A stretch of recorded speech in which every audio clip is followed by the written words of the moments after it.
Au départ, ils n'étaient personne, juste des inconnus, juste 7 jeunes garçons, certains venus de province, avec seulement un sac à dos et un rêve, essayant de percer dans une industrie musicale sud-coréenne impitoyable, qui était alors dominée par 3 géants indéboulonnables. À l'époque, leur quotidien n'était fait que d'échecs, de dortoirs minuscules où ils s'entassaient à 7 dans une seule pièce, et de remarques méprisantes. Les animateurs radio se moquaient de leur nom, de leur style, et certains allaient jusqu'à tenir des propos racistes lors de leur première tentative à l'international. Ils ont été humiliés, coupés au montage et ignorés. À plusieurs reprises, le doute était si fort qu'ils ont été sur le point de tout abandonner. Pourtant, en quelques années, ces Outsiders allaient devenir le groupe le plus célèbre de l'histoire, brisant les barrières de la langue et ouvrant la voie à toute une génération.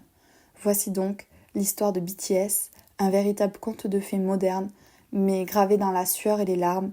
Ce n'est pas seulement un documentaire, c'est une leçon de vie. Pour comprendre leur histoire, remontons un petit peu dans le temps. Tout commence en 2010, dans les locaux de Big Hit Entertainment.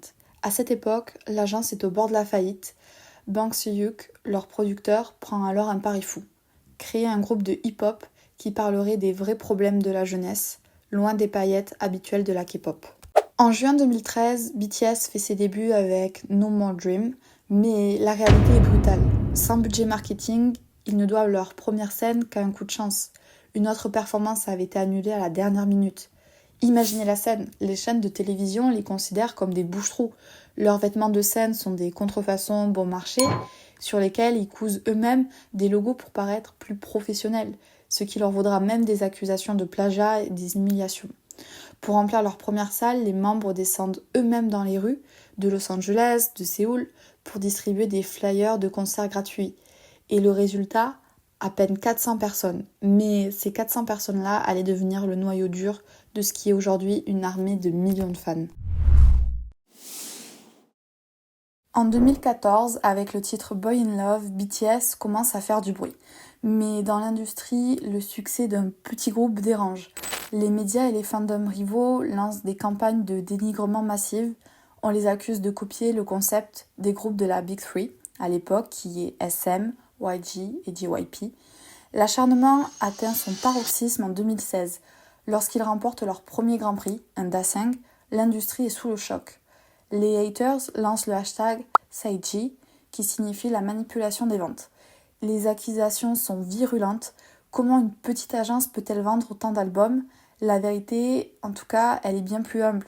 Big Hit était si pauvre que les employés de l'agence apparaissaient gratuitement comme figurants dans les MV pour économiser chaque centime. Le groupe a aussi dû faire face à ses propres erreurs. En 2014, certaines paroles sont jugées misogynes, là où d'autres auraient nié.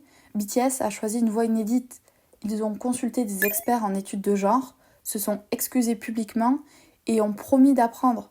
C'est ici que leur lien avec les fans est devenu indestructible. Ils n'étaient pas parfaits, ils étaient juste humains. Pour comprendre la douleur des ARMY, il faut se souvenir de l'incident de l'émission Flower Crow. Jungkook, à cette époque, est âgé alors de seulement 18 ans. Il arrive sur le plateau avec des boîtes de burgers pour toute l'équipe. Dépense son propre argent juste pour être poli. Devant les caméras, l'animateur refuse la nourriture en disant qu'il ressemble à des restes, laissant Jungkook pétrifié de gêne, un sourire triste aux lèvres.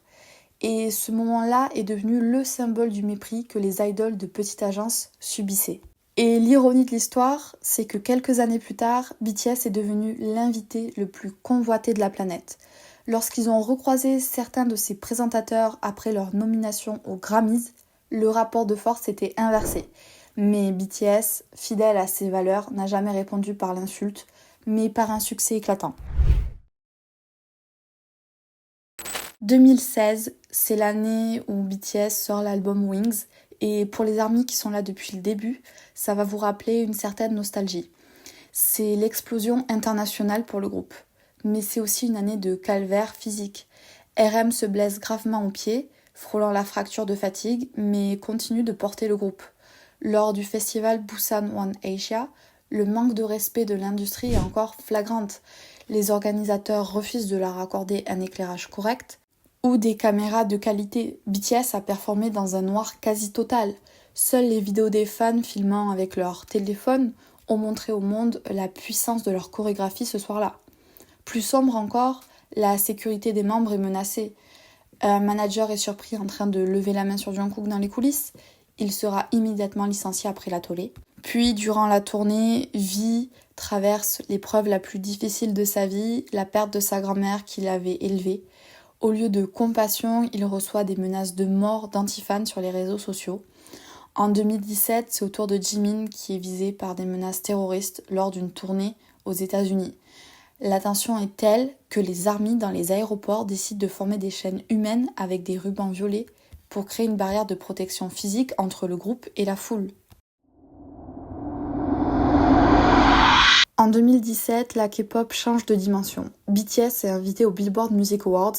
Ils arrivent dans un monde qu'ils ne connaissent pas, subissant les moqueries de certains journalistes occidentaux qui les traitent même de phénomènes de foire, ou alors qui se moquent de leur maquillage.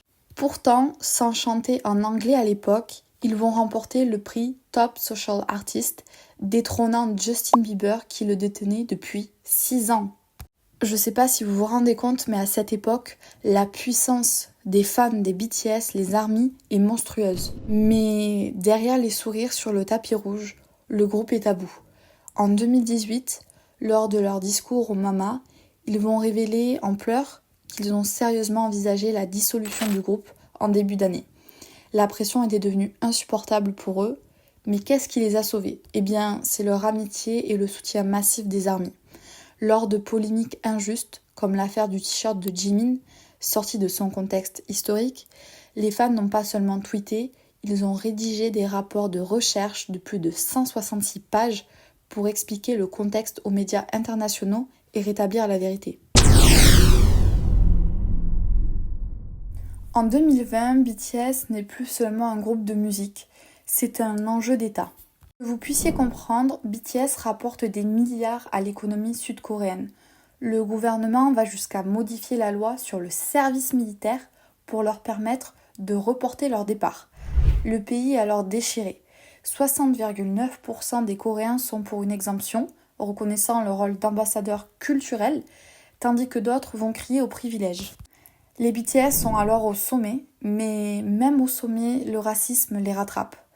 On se souvient par exemple de cet animateur allemand, Matthias Matuschik, comparant le groupe au virus Corona.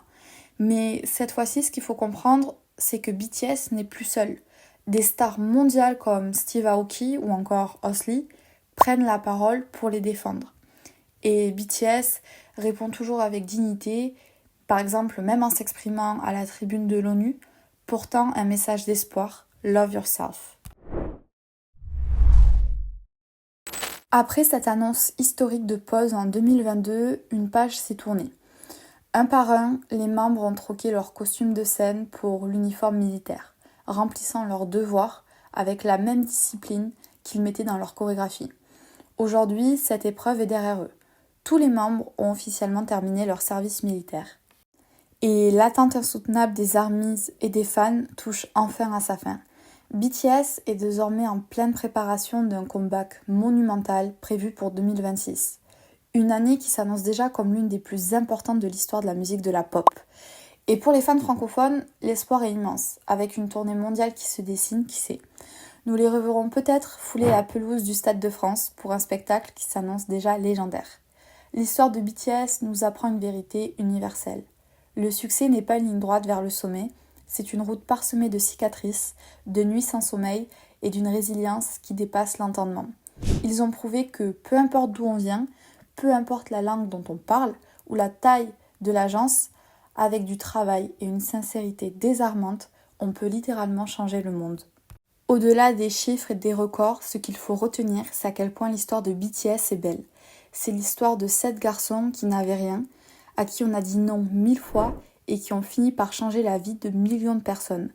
Ils nous ont appris que nos cicatrices font partie de notre beauté et que même dans le noir total, on peut briller si on est ensemble. Leur parcours est une preuve vivante que la sincérité et le travail acharné finissent toujours par triompher du mépris. Et vous, quel est le moment de leur histoire qui vous a le plus touché ? Est-ce leur résilience face aux critiques ou leur lien unique avec les armées? Et surtout, est-ce qu'on se retrouvera dans la foule au Stade de France en 2026? Dites-moi tout ça en commentaire, j'ai hâte de vous lire. Et n'oubliez pas de vous abonner et d'activer la cloche pour ne rien rater des prochains documentaires sur vos idoles préférées. On se retrouve très vite.